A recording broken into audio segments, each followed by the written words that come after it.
America, and welcome to Older Bulls. And today's topic is near and dear to my heart.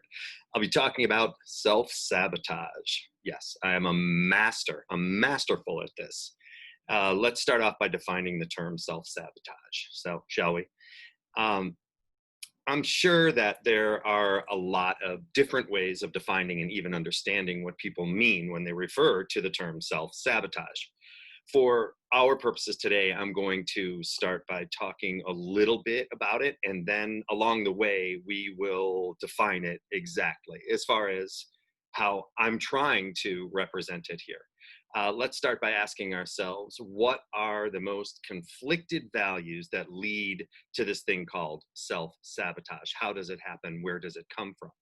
I would argue that the first thing is relationships with your family, with yourself, your community, really relationships in general. You need to be thinking about personal health when we're talking about the relationship with yourself.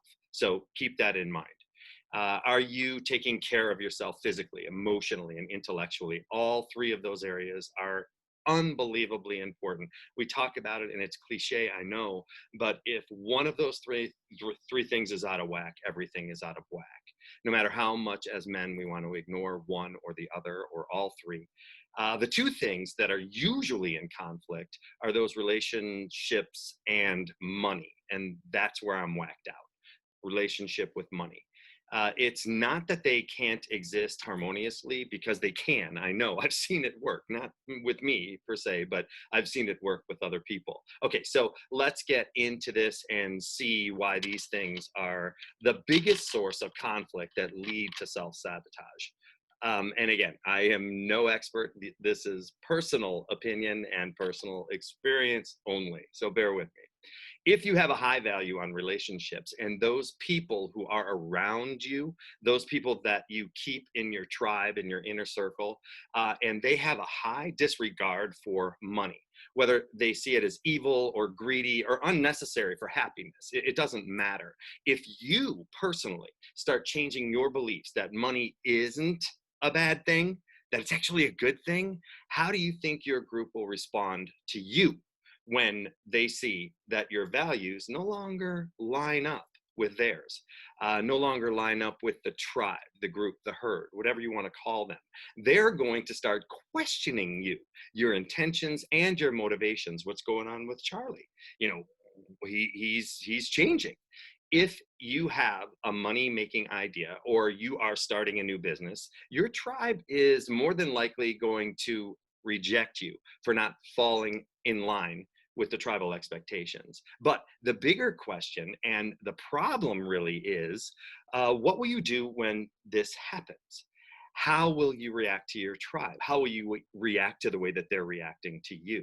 Well, most often we will change or modify our behaviors, our wants, our needs, to get back in line with the group's expectations. It's human nature. We do this so that we can fit back in. We don't want to rock the boat. Why do we let this happen? It's simple, really, and complicated at the same time, because it's comfortable and secure, and it's what we know. It's definitely not what is best for us, but comfort is a driving motivator, staying in our comfort zone. The unknown is scary and unpredictable, and we know what we have right now. We know where we are and how it feels. Oh, safety feels so good. Self-sabotage is truly primitive behavior. Really, we're working on a primal instinct here. Let's think about it. It's rooted in the idea of keeping social order and social hierarchy. My understanding from everything that I've read is that it's an unconscious mechanism that we use to prevent rejection from our tribe, our herd, our group, our community. So there you go. That is our definition that I promised you of what self-sabotage, self-sabotage, that's a hard word to say, is. There really is only one way to eliminate self-sabotage altogether from our lives. And that is hang around and or expose yourselves to like-minded people, the way that you want to go, trying to listen to who your authentic self is, and it may separate you from the people that you were hanging around with before. People that agree with you and what you believe will help you to become or achieve what you think is important or what you want to be. This new tribe, this new group that you find with like-mindedness will help you stay on track by getting you away from the beliefs, behaviors, and actions that have been holding you back from finding your authentic self. So we need to really take a look at who we spend our time with and whether they support our growth or are holding us back or holding us in the same place of zero growth, which is just as bad.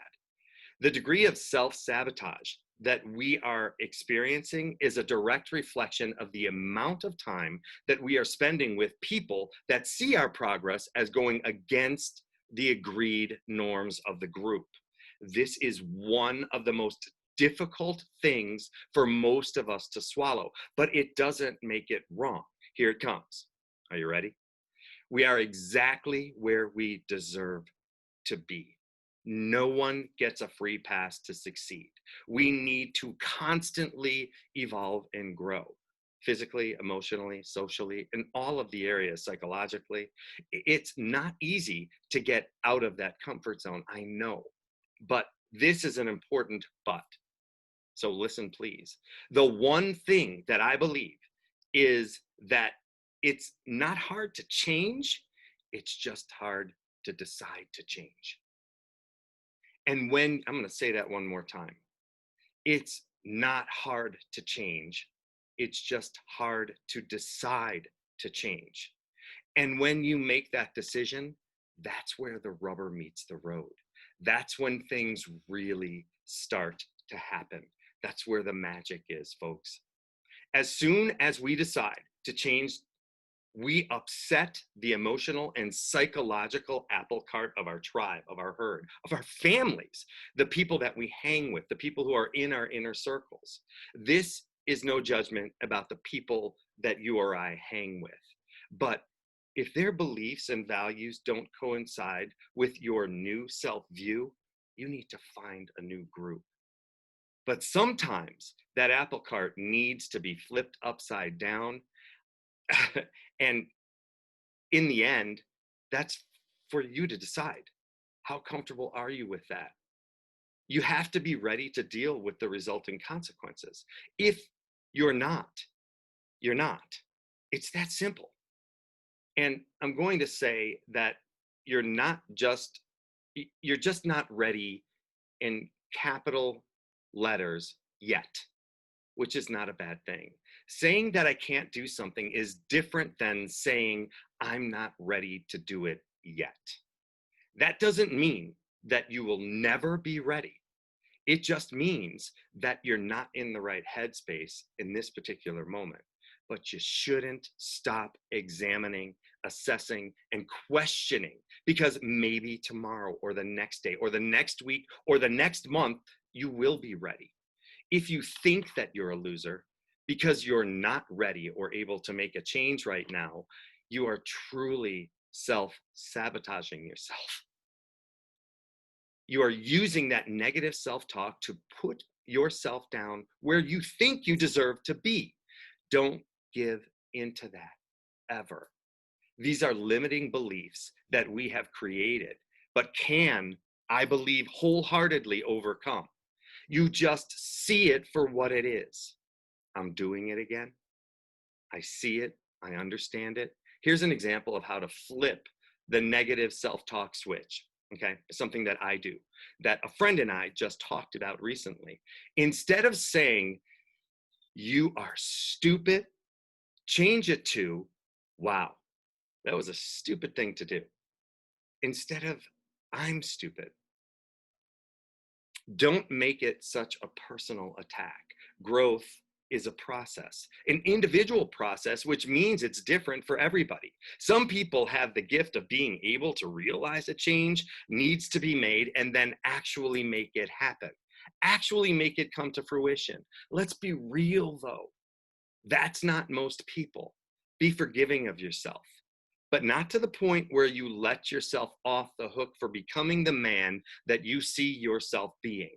Let's talk about making that change, or at least moving towards it. Momentum is a part of movement. Maybe some of you have taken the do-it-yourself approach to self-betterment. Let's look at some of the possibilities, right? There are motivational venues available to us, speakers, courses.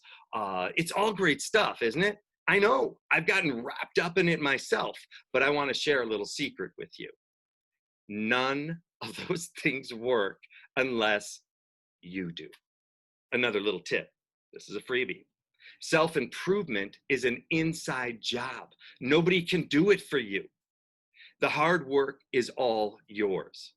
So if you are a self-help junkie or a groupie or whatever, and you have every book and videotape and audio tape, you've gone to see every motivational speaker, attended every conference, bought all the merchandise, well, it's not going to be enough. Really? You say? Why not? That's all great and good. A fantastic first step, really. Maybe a little overkill with the merchandise and everything, but whatever it takes to get your juices flowing, do it. But again, nothing, absolutely none of that will work unless you are willing to put forth the effort needed to do whatever it is to get where you think you should be. It starts by being realistic and managing your expectations. After all, that's what you should be. It starts by being realistic. That's what it's really all about, managing expectations. The biggest reason we fail is poor management of our expectations. Unrealistic and unattainable expectations are sure to lead to self-sabotaging behavior. That is a guarantee. I failed, I'm a loser, I can't even fill in the blank. Don't set yourself up for failure. I know, I truly know about this. I have a lot of personal experience with it. When it comes to beating myself up, I'm a 3rd-degree black belt. I'm a ninja. But when it comes to fighting for myself and making a change, I'm totally a white belt that constantly trying to get better, but a white belt nonetheless. It happens when we are trying to make any change, right? Starting a new workout or starting to work out, period. Making a body transformation, trying to lose weight, changing the way that we look, eliminating or changing habits, any kind of lifestyle change. It's hard, but it's not impossible to set realistic, attainable goals. So start now. Start where you are. Start with fear, pain, and doubt. Start with your hands shaking and your voice trembling, but start and don't stop. No excuses. Start with what you have. Just start. Be willing to be a beginner every single morning. Be who you want to be right now, but start today. There is never a good time. So, what are you waiting for? Thank you so much for joining us. And we sincerely hope that you could pull at least a crumb of something helpful from all of this. Take care and remember to share your gift with as many people as you can. And if you're not sure what your gift is, well, that's your first job, to figure out what you bring to this table that we call life. That's what I think, and I'm sticking to it.